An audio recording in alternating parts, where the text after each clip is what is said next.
Hello and welcome to Premier Report's very first Hangout, but it's live instead of on Google Hangouts, but it's going to be there soon. So make sure you check out Premier Report on Google Hangouts live on air. This is going to be piped on air later too. So we are very excited today. We've got some great business owners here, some ladies who have phenomenal influences in the industry and the topic that we're talking about. So we get together every couple of weeks, either live or on air, to talk about the hottest topics in leadership, human resources, and the workplace as a whole. So we are here today at Discover Teas in Port Warwick. We are lovely to be here and have this great venue. And thank you to Ken, the owner, for having us here today. So please stop by Port Warwick and get some yummy tea. So today we're going to talk about employee engagement.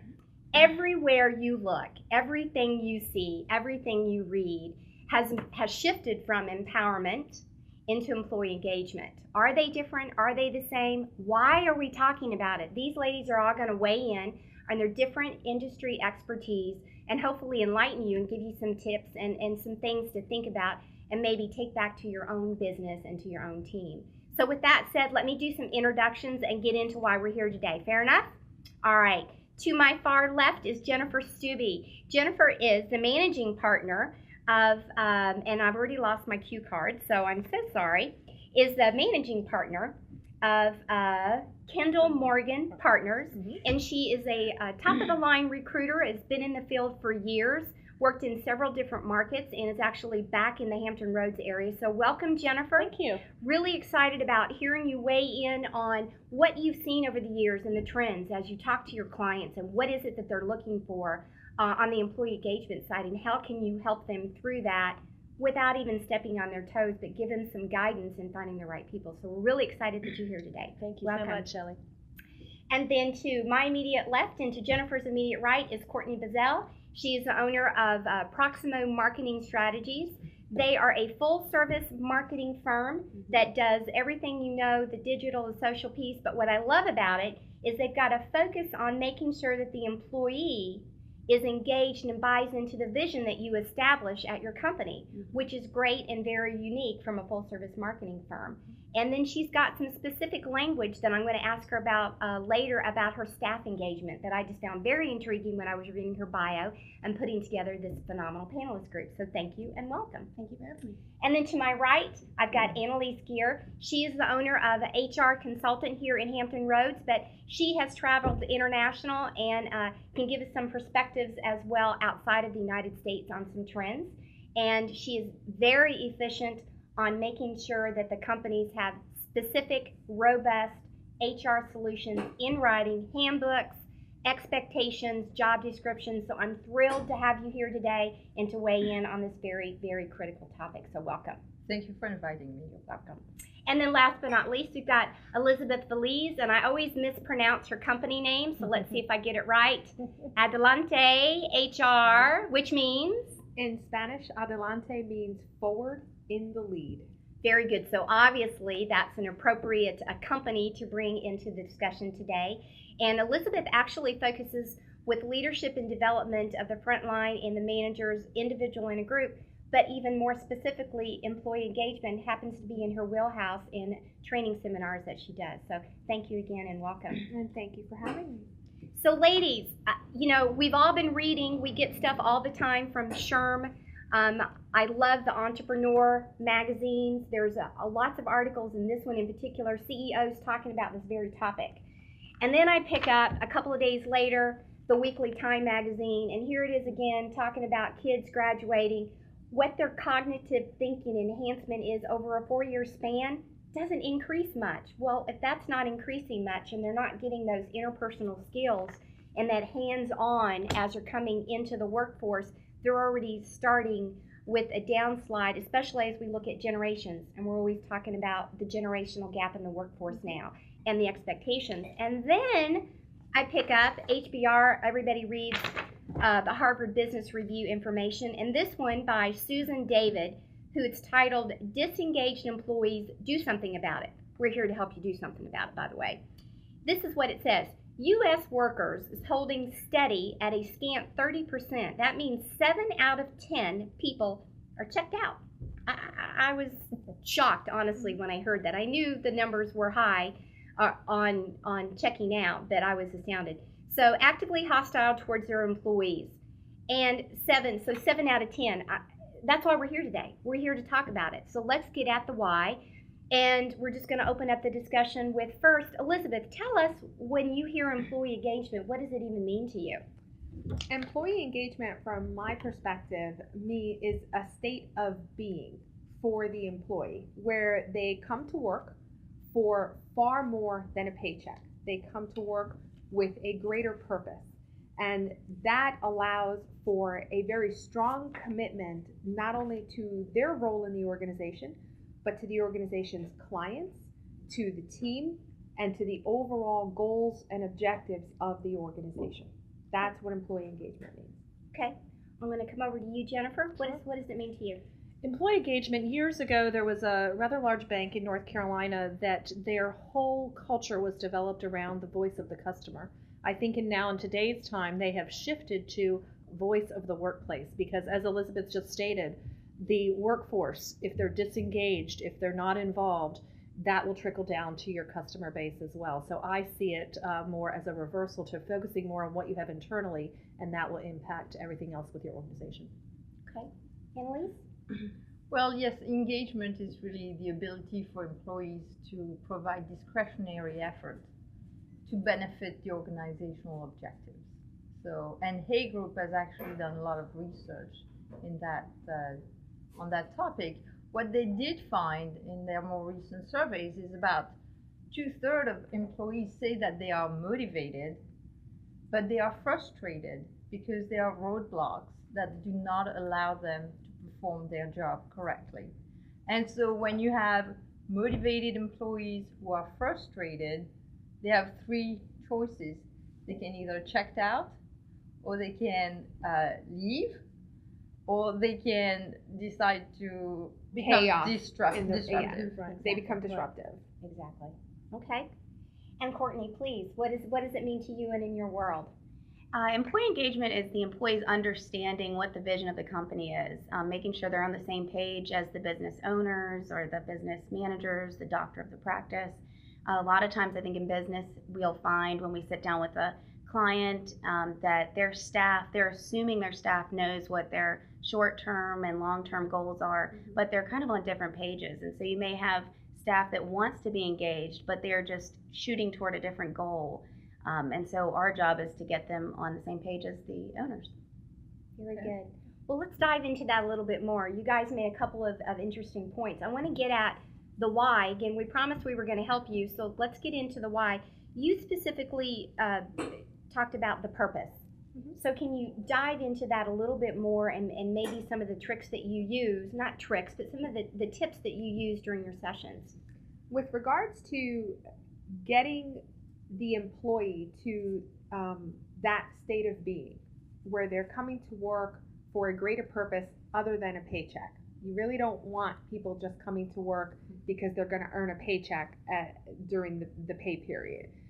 Some of the things that you need to do is the first thing that I always tell my clients and potential clients that I meet with is you have to take a pulse of your employee population as it stands today. How are your people doing today? Because a lot of times what I'm finding is leaders in the organization make some pretty brazen assumptions. My workforce is great. We're good. We're doing great. But if you go out there and you administer, let's say, an employee survey that has questions that are specifically tied to that state of being, you will find what the Harvard Business Review and Gallup found, that upwards of 2/3 of your organization, up to 70% or greater, are not engaged in your organization, to its mission, to its vision, to that game plan that folks like yourself put forth for the organization. So the first thing that I encourage people to do is assessment, so that you have a baseline, you know where your people are, and then you can identify what are those challenges, what are those roadblocks, to quote Annalise. that are keeping those employees from achieving that level of purpose, that sense of purpose and that drive. So I think that that's really critical. And a lot of times companies have all of these strategies, processes, programs, which I hate calling employee engagement programs a program because that implies a beginning, a middle, and an end. It's when, more of a culture. when it's more of a yeah. culture, Mhm. you know, but they invest all of these dollars in all of these things and they only succeed 30 to 40% of what they were looking to accomplish. Well, there's a reason for that. We never assessed, we never identified the gaps, and then did not create the strategies with the executable action plans to address those gaps. So I think that that's a critical first step. Well, let's dive in and play a little bit of devil's advocate with that then. You know, I go back to the Entrepreneur magazine, the articles with very successful large companies and CEOs, they are also frustrated. So it leads to wonder, how is it so different today than it was 20 and 30 years ago?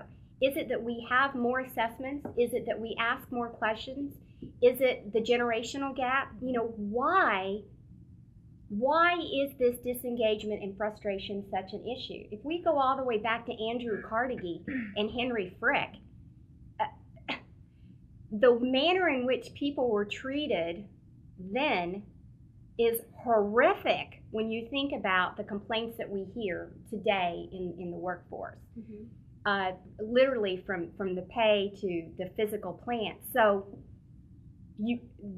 they were there to earn a living. Our employees are here to learn a living. I mean, that's why so why is it dramatically different? Is it the generational gap?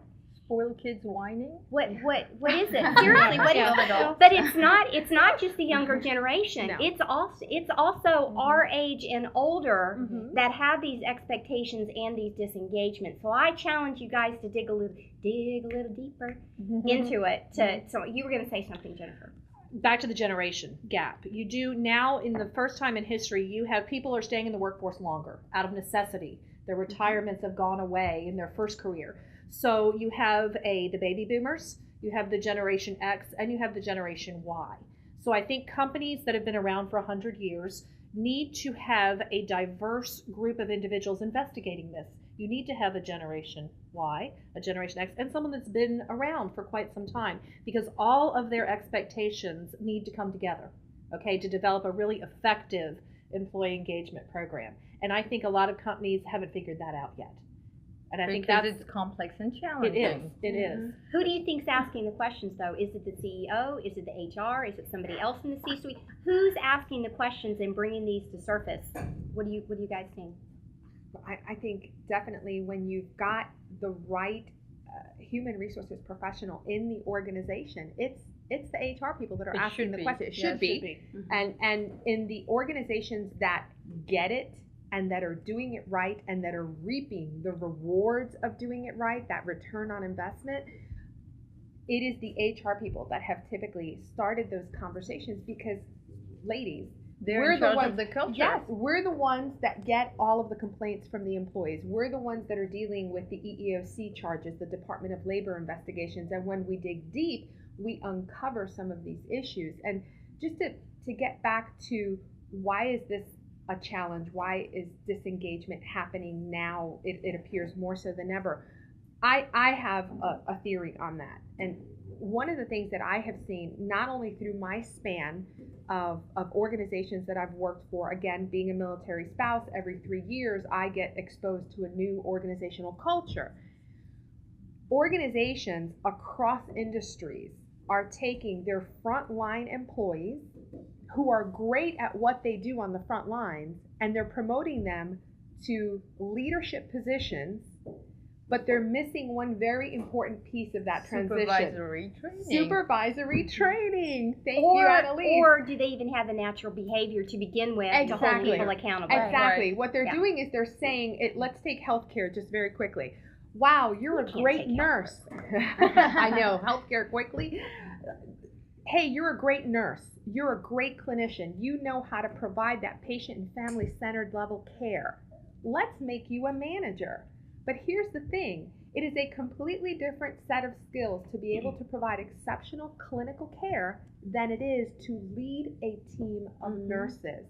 To your point, Shelley, to your point, Annalise, we're missing that critical strategic leadership development platform that prepares people for leadership position, and more importantly, weeds out the people that should never be in leadership positions, because let's face it, not everybody's Everybody- equipped. Right. ladies and gentlemen or of the to want world, to. not everyone is equipped to be in a leadership position, regardless of how successful they've been in that frontline position. So I think that's my theory, and Right. I've seen What, it. don't I've you seen also it. think that we're more open and boisterous and allowed to speak? I go back to the Carnegie days, and you just didn't speak out. Right. You came in, you did your job, and now we want to know how you There are feel more and what's going expectations. on. Yes. Yes, and I think maybe we're hearing more to the point of that. So, Courtney, I want to come over to you. So it's interesting perspective on the marketing side, and you talk specifically in your tagline, your mission statement about the staffing piece and the connection.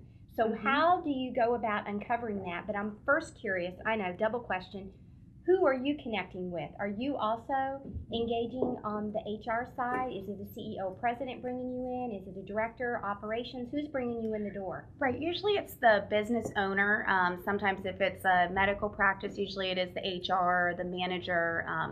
Like you said, you have the people in the leadership positions, but then you have the people that are good at what the skill is.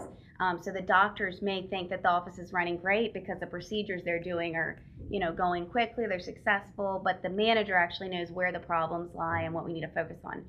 So that's who's bringing us in. Okay. That's our point of contact. And then the staff, engaging the staff, the way I think internal branding is one piece of what we do. So like you had mentioned when you introduced me, we not only drive traffic to business, but we want to make sure that the staff is on board with the same vision, like I've said, and I think that's so important not to skip over. And the example I give that I think sums it all up is a dental practice is located on a business park. And we sit down with them and say, who is your target market? Their target market is the busy professional. I say, so what is the appeal of your practice to that busy professional? Well, their appeal is convenient hours. They are open before you go to work, during lunch, and after hours. And they have in and out quick service for that busy professional. Well, if the staff is not on board with that vision and they don't understand that it's a busy professional that they're trying to bring in, that they're trying to appeal to, they may be sitting down and talking to these patients about their family and what's going on in life, where some of us may love that, but these busy professionals that you've branded yourself as gearing toward, they're not getting what they came in for. So now you have bad publicity, and now you have that bad word of mouth. So we go in and that's, make sure that the vision is clear to the employees, and then we incentivize that, and just depending on the company and what works for them with their margins and all that. Okay, very good. It's an interesting tie to pull that. Of course, it makes sense. The connection makes sense. Yeah. But it's great to see that synced and going in together for that. So, let's see here. Shelley, going back to the comment of why is the disengagement at the levels that it is today, I think another piece of this is probably the economic climate, where since 2008, with the exception of the healthcare industry, most people have probably felt that they were stuck in a job, that they were not able to move on, move up, move across. And so, as anything in life, there's some boredom that settles in that translates potentially into disengagement in the workplace. Yeah, so I think that's also complacent. a No, you're piece of that. Not necessarily complacency, but just the economic environment doesn't allow you to grow and expand and explore new horizons. So I Or think that's the a fear, factor.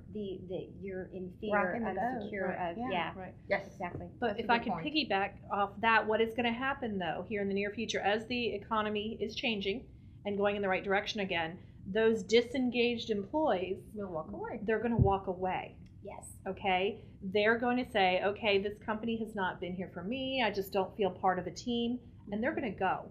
So right now is the time that if you're a CEO or business owner, you really need to look at, do I have a system in place because you need to pull those people in right now and make sure that when things start turning, your revenue increasing, that they're supporting your customers, and they have a good attitude. I mean, I think that's key right now. I agree 100%. And to just further solidify Jennifer's point, there was an article that I believe came out in SHRM that basically stated that 34 to 37% of your workforce today in this economic climate is actively looking for another job. Yeah. And here's the thing, right?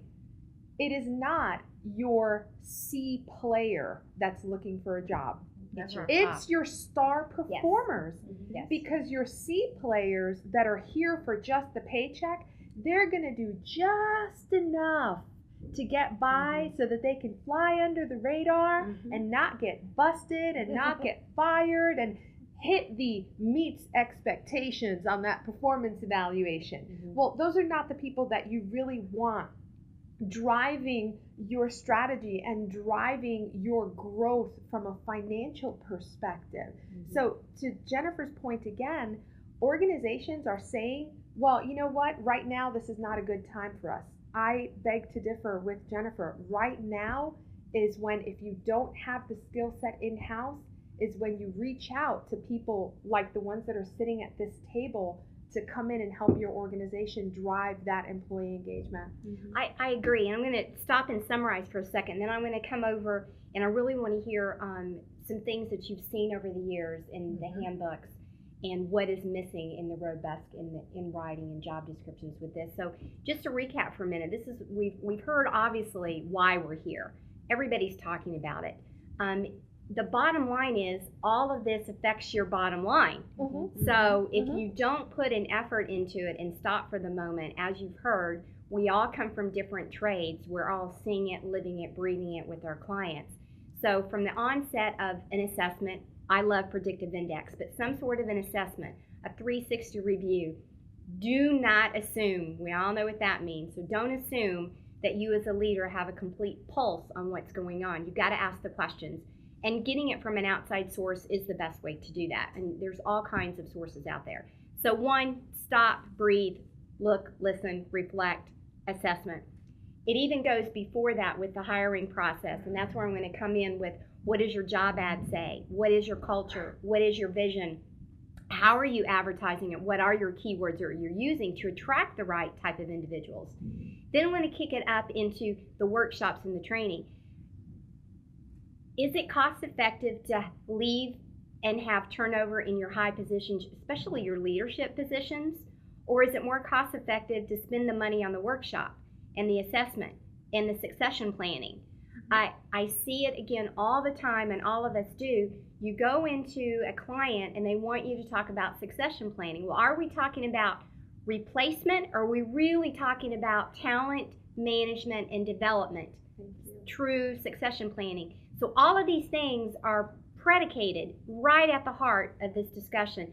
So if you're not doing any of those things, pick something and start. If you're doing a lot of those things and you're missing an element, then pick up. But the urge is to do something, because it will affect you, whether you're a one-man shop working with a multitude of freelancers, or if you've got 10 employees or you've got 1,000 employees. It will hit you, and it hits you in your pocket.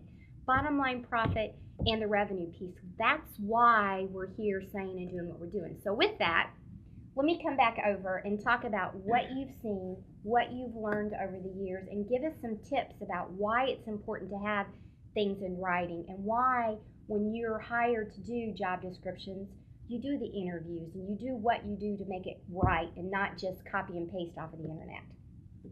Well, I think the employee handbook, if it's done correctly, is really a communication piece of the company setting its expectations with its employees. And so if you've got that part of it nicely done, consistently handled, and documented, you're keeping yourself out of trouble for a lot of things. Consequently, you free yourself time to work on the more fun and the value-added pieces. So I think that's why, having the compulsories, it's a bit like gymnastics. You have your compulsories and then you have the free program. You need to have the compulsories done correctly, and then you can engage in more engagement, really, motivating employees, empowering them. You can call that if you're in a high performance work system.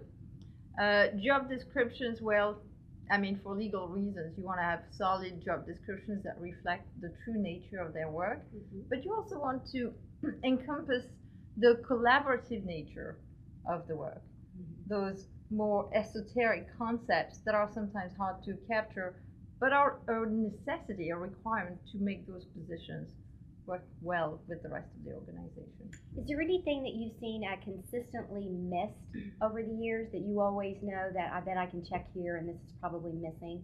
Is Right. there anything that sort of comes to the table? Well, I mean, you always find bad job descriptions. You also find that jobs evolve. Yes. And so what was a good job description 5 years ago does not reflect the reality of job description of the position today. So for instance, where before it was very unusual for somebody to be able to work remotely, now it is actually something that you have to be able to quantify. Because if you have a non-exempt employee who works from home, you need to be able to say, well, do we allow this? And how much of it is, permissible or desirable? Exactly. Okay. Well, we've learned a lot today, a lot, and we could keep going on. We could dive into each of the comments and really begin to even dissect them more. But that's the essence of the Hangout. So if you've got a great topic that you want to talk about, contact any of us, and we're going to have our information for you as well. You can Facebook all of us. You can go on our websites. You can do comments back through this site, and we will continue to make sure that you're engaged as well. But let's wrap up with some final comments. And Jennifer, I'm going to start with you. Final comments on today, the why, and the connecting back to what it is that you do in your company. Sure.